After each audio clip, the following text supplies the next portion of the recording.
Hi అండి. అందరికీ తెలుసు మొలకొచ్చిన పెసలు అవన్నీ చాలా మంచిది మన ఆరోగ్యానికని. అందుకని ఇప్పుడు అవి ఎలా చేసుకుందామో చూద్దాము.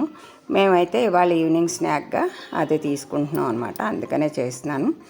ఇవి ముందు ఓవర్ నైట్ పెసలు నానబెట్టేసి ఓవర్ నైట్ నానబెట్టాలి. మరుసటి రోజు వాటిని శుభ్రంగా తీసి ఒక బట్టలో చుట్టేసి పెట్టేస్తే చాలా తొందరగా మొలకలు వచ్చేస్తాయి అన్నమాట. ఇలా మొలకలు వచ్చి చాలా మంచిది మొలక వచ్చిన తర్వాత తినడం ఏదైనా. ఇప్పుడు అలాగే పెసలు శనగలు కూడా ఇవి మెంతులు, ఈ మెంతులు కూడా మొలకొచ్చాయి చూసారా. ఈ మెంతులు కూడా చాలా మంచిది మనకి. షుగర్ ఉన్న వాళ్ళకి షుగర్ కంట్రోల్ అవడమే కాకుండా హెయిర్ హెల్త్కి కూడా చాలా మంచిది. కాన్స్టిపేషన్ అవి ఎక్కువగా ఉన్న వాళ్ళకి కూడా చాలా ఈజీగా మార్నింగ్ చాలా బాగుంటుంది అన్నమాట. ఈజీగా ఫ్రీగా ఉంటుంది వాళ్ళకి, పొట్టంతా ఖాళీ అయిపోయి.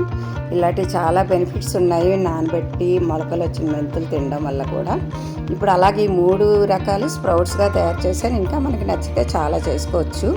మనకి టేస్టీగా ఉండడం కోసం కొంచెం 1/2 స్పూను లెమన్ జ్యూసు, ఇంకా అలాగే ఒక 1/4 టీ స్పూను సాల్ట్, మన టేస్ట్కి సరిపడా, తర్వాత కొంచెంగా మిరియాల పొడి. ఇది మనం కారం వేసుకునే కన్నా మిరియాల పొడి ఏంటంటే కొంచెం మనకి టేస్ట్ బాగుంటుంది.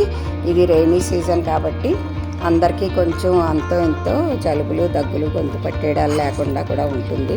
కారం వాడడం కన్నా ఇది చాలా మంచిదన్నమాట.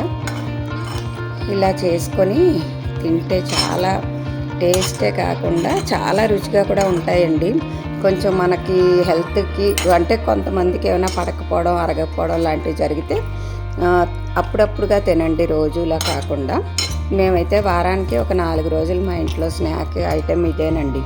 తర్వాత వీటిలో మనకి క్రంచీగా ఉండడం కోసం, కొంచెం టేస్ట్ బాగుండడం కోసం వేయించి పొట్టు తీసిన పల్లీలు కూడా కలిపేస్తే మధ్య మధ్యలో కొంచెం టేస్టీగా క్రంచీగా కూడా ఉంటుందన్నమాట. ఎలా ఉంది నేను చేసిన ఈ స్ప్రౌట్స్ మిక్చర్? ఓకేనా? బాగుంటే కనుక బాగుందని ఎలా ఉందని నాకు కమెంట్ చేయండి. Thank you.